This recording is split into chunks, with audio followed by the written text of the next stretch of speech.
Hello everybody, welcome to Insight. Today Tony is going to make us a drink called the Bee's Knees. This is a classic cocktail, pre-Prohibition era, and I thought it would be a great one for us to start off the spring with. A little bit similar to what we made a couple of weeks ago for the gala. It's a gin-based cocktail with lemon juice and honey. So we're going to begin with, per cocktail, a half ounce of slightly diluted honey. So just a little bit of water, probably 3-to-1 ratio of honey to water.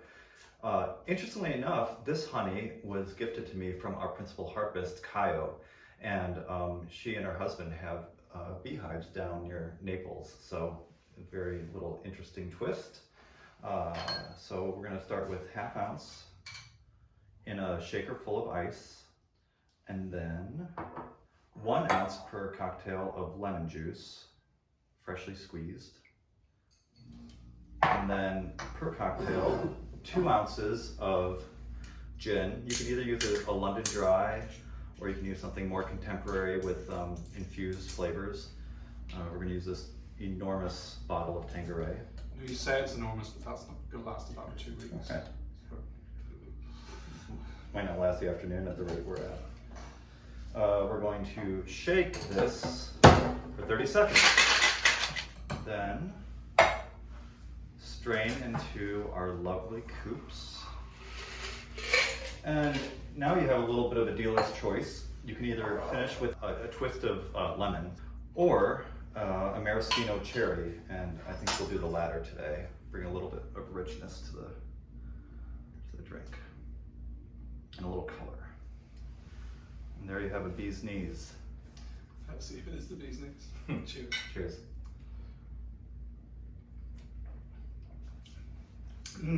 Really rich. It's rich and fresh, Delicious. yeah. All right. Good for a sore throat. Yeah, right. Cheers. Cheers. So this week we have a very exhilarating program full of rhythm and a lot of sound. We begin with Beethoven's 7th Symphony, which is my favorite of all of the 9.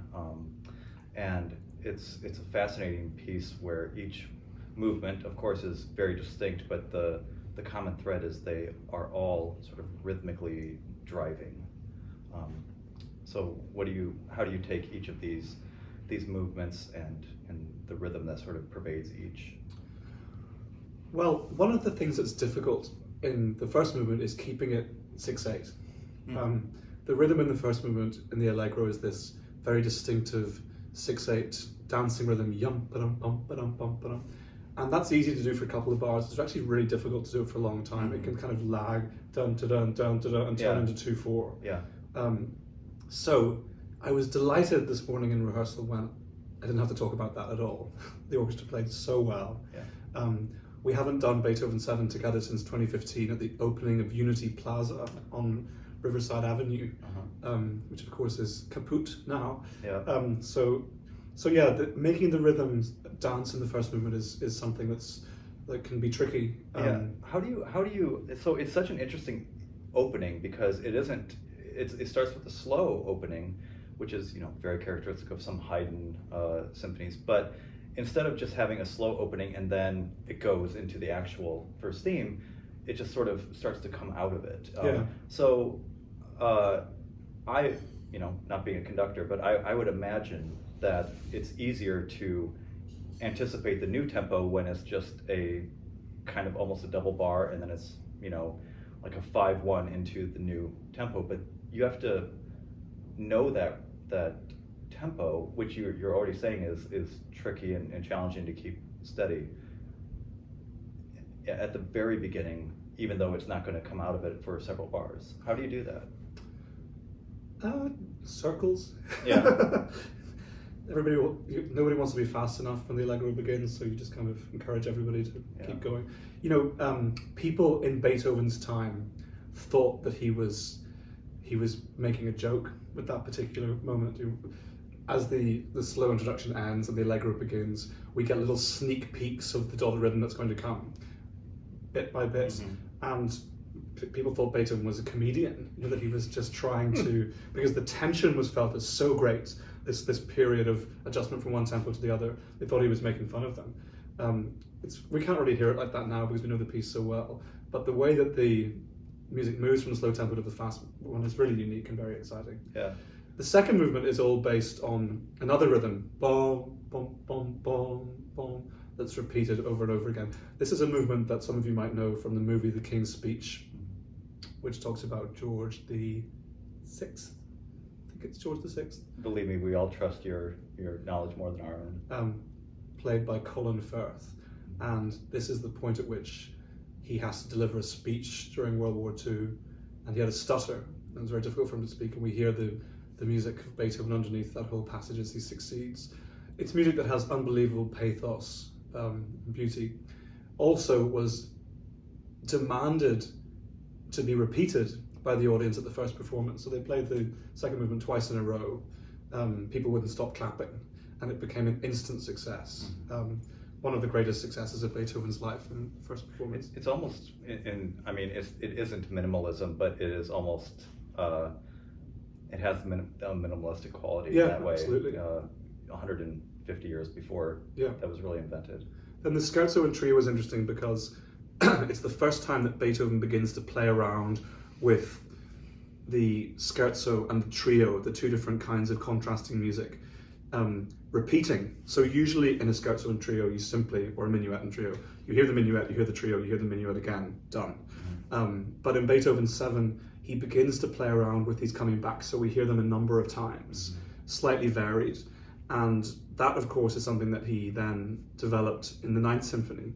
So this is as usual in Beethoven, he's experimenting with something that will then become even greater in a later piece. And then the finale is relentless. This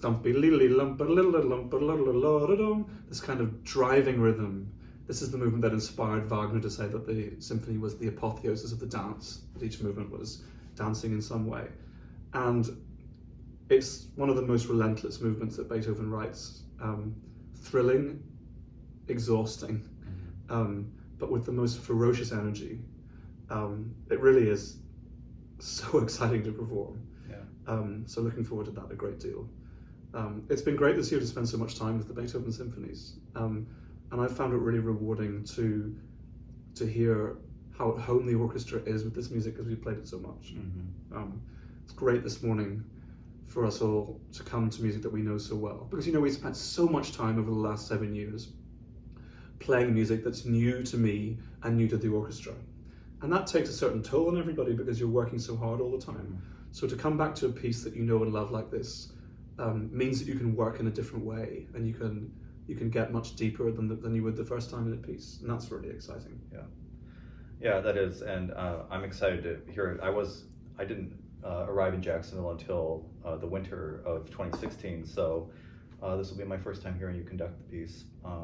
But it really has been a joy to hear so much Beethoven this season. It always is, especially since we had several concerts that were celebrating his 200th or 250th anniversary last season. We had so many canceled concerts because of COVID. So it's really nice to revisit some of these and sort of complete that celebration. So after the Beethoven, we're excited to welcome back Greg Zelek, an organist who has been in Jacksonville several times. This will be his premiere on the Masterworks subscription series, and he'll be playing a late German Romantic organ concerto by Joseph Rheinberger. So tell us a little bit about this piece. So Rheinberger lived from 1839 until 1901. He was a child prodigy. By the age of 7, he was already in a job performing as an organist. He was born in Liechtenstein, but he spent all of his life in Germany. And the music is influenced by Brahms, Schubert, Schumann, but most of all Bach. Very contrapuntal. Despite the fact that it's late Romantic, the harmonic vocabulary is a little bit earlier than that. So it sounds strangely timeless. Church musicians often write music like this. There are lots of examples of late 19th century and even early 20th century composers who looked to the past, looked to the music of the the old fathers, as the German word is. So there's a lot of counterpoints, a lot of very detailed melodic writing. He was particularly influential as a teacher. He taught at the Munich Conservatory, and he had some very prestigious or prodigious students, including Richard Strauss, who conducted the premiere of this piece in 1894, and Furtwängler, the great conductor of the Berlin Philharmonic. Right. So in that respect, his influence was enormous. Furtwängler's compositions, if any of you know them, don't sound dissimilar to this kind of language. Strauss sounds nothing like it at all, so God knows what he learned from him. It's conservative music in a certain way. Yeah. But a very exciting vehicle for us to show off the Brian concert organ, which of course we get relatively few opportunities to use. Yeah. It was great to use it in Enigma Variations a couple of weeks ago. But Greg is really, as any of you who came to the Wind, Brass and Percussion Concert know, a really first-rate organist. Yeah. There were all sorts of colours and stops and registrations in that concert that I'd never heard before. So I'm really excited to hear what kind of colours he can bring to this piece. Yeah, and while Rheinberger is not as well known as other composers for the organ, like Bach per se,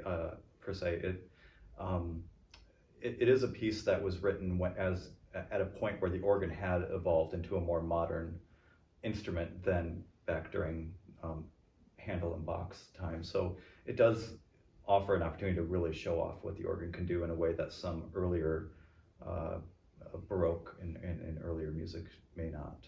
So it's in 3 movements, 2 fast movements, middle slow movement. Yep. One of the things that's really bizarre about it is the first movement, the main theme, has this really haunting pre-echo of the main theme of Enigma Variations by Elgar. We were looking this up earlier, and some commentators have commented that Elgar might have known it. I think it's extremely unlikely that Elgar would have known this piece. But da da da, which is the main theme of the first movement, of course, sounds exactly like the major variant of the theme in Enigma Variations. So we can give Rheinberger a little bit of credit for that, maybe. Well, after hundreds of years of Western tonal music, eventually things are going to start to sound evocative. Yeah. So, well, very much looking forward to the weekend. Hope you can join us on Friday or Saturday evening in Jacoby Hall at 7:30, or we'll be live streaming the Friday evening concert, and you can find information about how to access that on our website.